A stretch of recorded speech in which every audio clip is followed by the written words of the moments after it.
Hi everyone, Violet here, and today is day 12 of NaNoWriMo, which is National Novel Writing Month, which I'm currently working on. And if you're on this journey too this month, or if you're just working on writing projects in general, let me know what you're working on. I'd love to hear about your projects and how it's going. Today I wanted to talk about guilt surrounding not writing. I was at first thinking about this in regards to days within NaNoWriMo or whenever, if you set up like a writing schedule for yourself, days of not writing or days of not writing what you were hoping to, like not meeting the word count for this challenge, etc. I was thinking about that because I've had 2 days now that I didn't write at all. I've been able to catch up since then. But just that sort of like that guilt, it feels like the same sort of energy as like a self-critic when you're writing and you're kind of like criticizing yourself.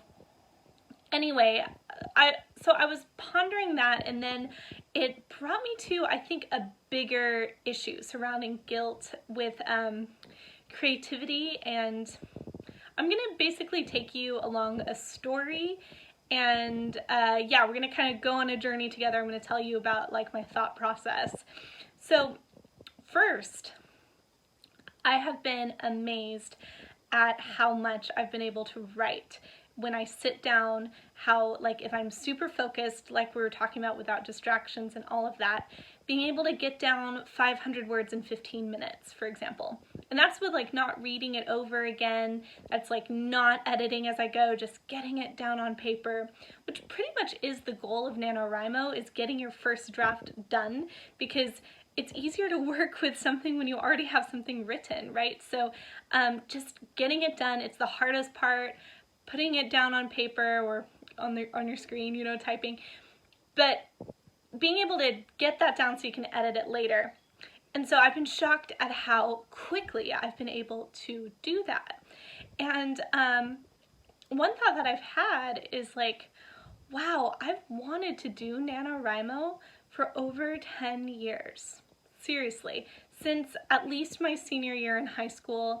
Maybe that's when I found out about it, I'm not sure, but I do remember I have a memory of, I was taking a literature class in high school at the local college. I was the only high school student. Everyone in there were English majors and creative writing majors, and they were talking about NaNoWriMo, and I remember thinking like, wow, I can't wait till I'm in college and I have time to do that. I want to do that challenge. And then it seems like every single year, every single November, I was like, oh, it's too busy. I'm too busy. I'm in a play, or I'm, you know, there's so many things. And I'm just like, oh, I'm too busy. Now, in a way, I'm the busiest I've ever been, in a different way though, but it's taking care of a baby. It's like my time is totally needed all the time.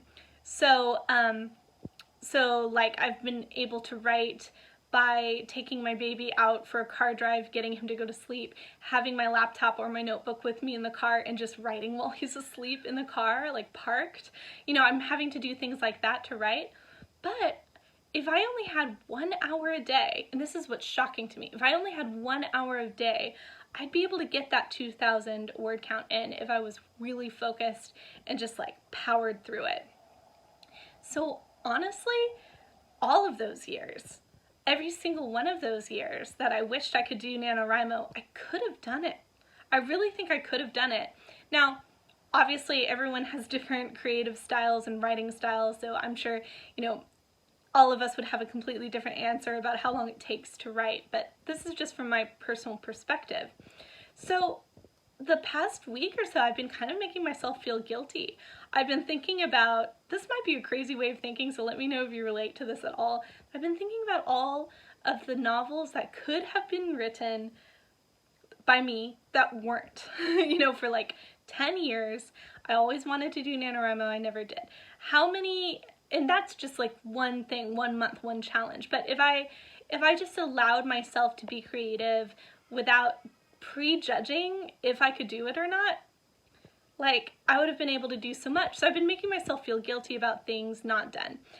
And it just made me think about the larger picture of like guilt surrounding not creating when you're a creative person, and how useful or healthy is that really? And then I went a bit deeper and I had the realization that, you know, it's not about that, because yes, you're creating when you're like literally sitting down and creating something. But when you're not doing that, when you're just out living your life, being busy, or just even just like having those thoughts, or experiencing yourself and your own emotions and your own even just fear, whatever you're experiencing that's keeping you from creating, that's just part of your life experience.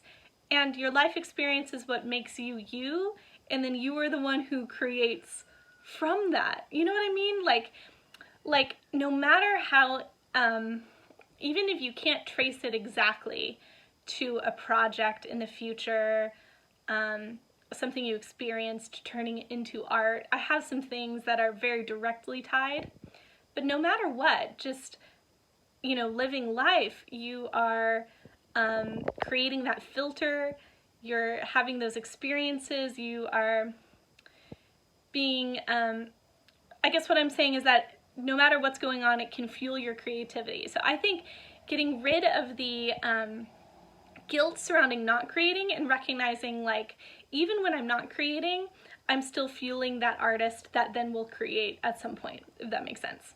So I heard the analogy from a book actually recently about like a stringed instrument, that for a string to sound beautiful, you don't want it to be too loose and you also don't want it to be too tight. So I think that that's how we should approach our creative practice, is like in any practice really.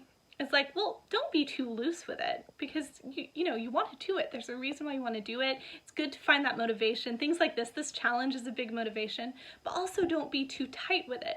It's not about a perfect word count. It's not about an unbreakable streak. You can use that as motivation, but that's not the ultimate why. You know, don't be too tight with it to where you lose the why, the essence of why you're doing it. And also don't be too loose with it to where it never actually gets done. And I think that that's the best way to look at life and creativity and our personal practices for self-development, spiritual growth, or creative growth, you know. Anyway, so those are some thoughts I've been having. I'd love to hear what you think. Have you experienced that self-critic, that doubt, that guilt this month?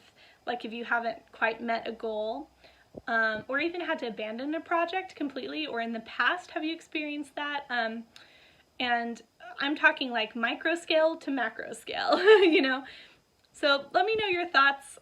I really like that string analogy, so I wanted to put it out there. And I think this video is a little bit rambly. I'm not sure if I quite exactly like have an exact point that I'm making, but it's what I've been thinking about, so I'd love to hear what you think too. Let me know how your writing journey is going, and I'll see you tomorrow, making a video every day for NaNoWriMo, so please like and subscribe. Thanks so much for being here. I'll see you next time. Goodbye!